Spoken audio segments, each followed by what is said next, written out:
आप सभी का आपके अपने चैनल सेल्फी सॉल्यूशन में स्वागत, अभिनंदन, वंदन है। लंबे अरसे से बीपीएससी टीआरई 4 का जो अभ्यर्थी नोटिफिकेशन के इंतजार में है या स्टेट 2025 कब तक होगी,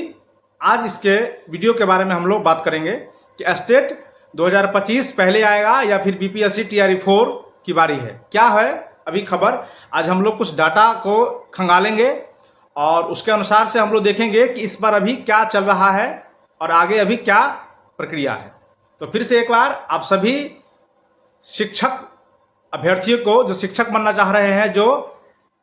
BPSC Bihar public service commission जो टीचर बनने का एग्जाम लेती है टीआरई 4, उसके बारे में हम लोग बात करेंगे। तो टीआरई 4 के जो नोटिफिकेशन के बारे में बात है, तो ये शिक्षा मंत्री जी पहले कहे हैं कि अगस्त महीने में इसका हम, जुलाई के लास्ट वीक में या और अगस्त महीने में इसका हम नोटिफिकेशन जारी करेंगे, ये शिक्षा मंत्री कह चुके हैं। तो इसके पीछे ये भी लॉजिक है कि अभी अभी आप देखे होंगे कुछ दिन पहले कि टीआरई 3 के जो शिक्षक अभ्यर्थी हैं ये अपने अपने विद्यालय में ज्वाइन कर चुके हैं और जो वंचित रह गए थे, जो किसी कारण से ज्वाइन नहीं कर पाए थे,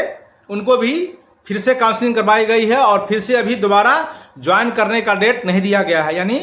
टीआरई 3 से जो भी अभ्यर्थी किसी कारण से ज्वाइन नहीं कर पाए थे, वंचित थे, उनको विभाग फिर से एक बार ज्वाइन करने का मौका दे रही है। अभी कुछ दिन पहले उसका काउंसलिंग हुआ है। तो एक कारण तो ये भी है कि विलंब होने का, क्योंकि टीआरई 3 के जो अभ्यर्थी हैं बहुत सारे अभी तक ज्वाइन नहीं कर पाए, एक कारण ये भी है। दूसरी कारण जो डीएलएड वाला है, डीएलएड वाला जो अभ्यर्थी है, सुप्रीम कोर्ट में उनको जीत मिली है और वो जो बीपीएससी का एग्जाम पास किए हैं उसकी भी संख्या बहुत है। टीआरई 1 में भी बहुत है, 1 to 5 में, 6 to 8 में, या जो भी कैंडिडेट डीएलएड पास किए थे और बीपीएससी का एग्जाम भी पास कर दिए गए थे, लेकिन बीच में उनका रिजल्ट रोक दिया गया था और उनकी ज्वाइनिंग नहीं हो पाई थी। तो विभाग अब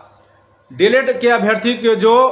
बीपीएससी पास है उनका रिजल्ट निकालने में लगी है और उनको एक बार फिर से मौका देगी कि ये आप काउंसलिंग करवाइए और अपना डॉक्यूमेंट लाइए और फिर आप ज्वाइन करिए। तो दूसरा कारण जो है, जो डीएलएड अभ्यर्थी टीआरई 1 में या टीआरई 2 में, टीआरई 3 तो दिया नहीं है, टीआरई 1 और टीआरई 2 में जो पास हैं, बीपीएससी जो पास है और उनको काउंसलिंग करवाने से वंचित कर दिया गया था, तो उन्हीं का रिजल्ट लगभग तैयार है और बहुत जल्द ही उसको विभाग, जो अभ्यर्थी डीएलएड पास है उनके काउंसलिंग बहुत जल्द विभाग करवाएगी और फिर उसको विभाग ज्वाइनिंग कराएगी। तो ये दूसरी कारण तो ये विलंब का है, जो टीआरई 4 का विलंब का दूसरी कारण अब ऐसा है, डीएलएड के जो पुराने अभ्यर्थी हैं जो पहले से टीआरई 1 में या टीआरई 2 में पास हैं, तो पहले तो विभाग उनको ज्वाइनिंग कराएगी और कायदे से ये बात सही भी है, क्योंकि जो अभ्यर्थी पहले पास है उनको अविलंब ज्वाइन कराया जाए, बहुत दिन से नौकरी के प्रतीक्षारत में है। दूसरी कारण ये है। तीसरी कारण की हम लोग बात करें तो अभी अभी आप देखे होंगे तीसरी कारण जो शिक्षक स्थानांतरण हुआ है। तो शिक्षक स्थानांतरण में कुछ टीचर पूर्णिया से मुजफ्फरपुर चले गए हैं, तो कुछ मुजफ्फरपुर से पटना चले गए हैं, तो फिर पटना से कुछ लखीसराय चले गए हैं। इसमें और आप इसमें जो शिक्षक अभी तक स्थानांतरण हुए हैं उसमें आप देख रहे होंगे कि बहुत सारा पेच फंस गया है, कहीं अधिक हो गए हैं शिक्षक तो कहीं कम हो गया है, और किसी किसी विद्यालय में तो आप ऐसा भी सुने होंगे कि सारे शिक्षक चले गए हैं। तो विभाग ने इस संबंधी लेटर जारी की है और माननीय जिला शिक्षा पदाधिकारी को कहा है कि आप उसको सामंजस्य कीजिए, यानी प्रतिनियोजन करिए, प्रतिनियुक्ति करिए, कहाँ टीचर कम है, कहाँ बच्चा अधिक है, उसको समान अनुपात में शिक्षक छात्र का समान अनुपात करके उसको आप प्रतिनियोजन कीजिए तत्काल। तो ये भी विभाग लगी हुई है कि स्थानांतरण में, टीचर ट्रांसफर में जो थोड़ा गड़बड़ी हुई है या किसी कारण सॉफ्टवेयर के कारण या जो भी कारण हो, तो उनको विभाग शिक्षक छात्र अनुपात, विषय आदि कॉम्बिनेशन करने में विभाग को थोड़ा समय लग रहा है। तो ये तीसरी सबसे बड़ी कारण है शिक्षक स्थानांतरण में टीचर का उथल पुथल होना, एक जिला से दूसरे जिला चले जाना, और यह भी चल ही रहा है। तो ये भी एक कारण है, जो विषय पहले जहां खाली था वहां चल गए हैं, जहां कई विषय में 2-2 शिक्षक गए हैं या कई जगह और भी सीट खाली ही हो गया है। तो ये भी कारण है जो स्टेट जो बीपीएससी 4 विलंब हो रहा है। तो ये भी इस पर एक कारण है। तो ये 3-4 कारण है, इसमें 1-2 और कारण भी मेंशन है, लेकिन प्रमुख रूप से ये 3 कारण ही हैं जिसके कारण अभी बीपीएससी टीआरई 4 का जो रिक्ति है विभाग उसको क्लियर नहीं कर पा रही है, रोस्टर क्लियर नहीं हो पा रहा है, इसीलिए इसका जो नोटिफिकेशन है उसमें भी आपको विलंब जरूर अवश्य देखने को मिलेगा। इसका ये सब कारण है जो कारण हमने अभी गिनाया, ये प्रमुख विभाग का कारण है। तो अभी बीपीएससी टीआरई 4 के जो अभ्यर्थी नोटिफिकेशन के इंतजार में हैं, तो आप तैयारी अपना अवश्य जारी रखिए और इसकी नोटिफिकेशन में अभी थोड़ा और आपको विलंब हो सकता है, क्योंकि आप एनालिसिस देख रहे हैं। ये सब प्रक्रिया होने के बाद ही विभाग बीपीएससी टीआरई 4 के नोटिफिकेशन जारी करेगी, और जारी करेगी ही, इसमें कोई बात नहीं है। हम बात कर लेते हैं स्टेट एलिजिबिलिटी टेस्ट, शिक्षक पात्रता परीक्षा 2025, यानी शिक्षक पात्रता 9वां से 10वां में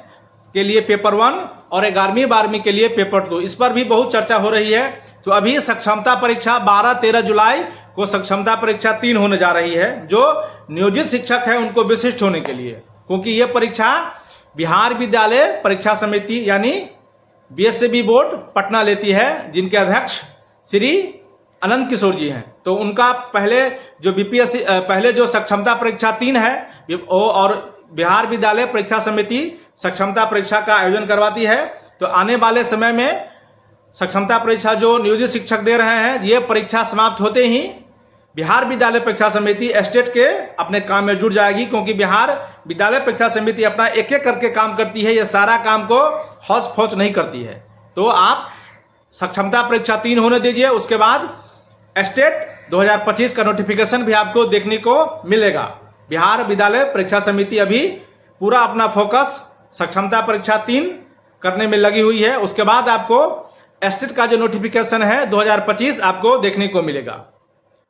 ये बहुत सारे अभ्यर्थी बहुत दिन से कह रहे थे कि बीपीएससी और स्टेट के बारे में कुछ कहिए, तो हमने नया आपको अपडेट दिया है। ऐसे ही अपडेट के लिए आप हमारे चैनल सेल्फी सोल्यूशन के साथ जुड़े रहिए, और आपका कुछ सुझाव है तो आप हमें कमेंट सेक्शन में अवश्य लिखिए। हमारा टीम आपके हर सुझाव का, आपके नकारात्मक सुझाव का और आपके सकारात्मक सुझाव का, हर सुझाव का हम जवाब देंगे। आप सभी का नमस्ते, नमस्कार।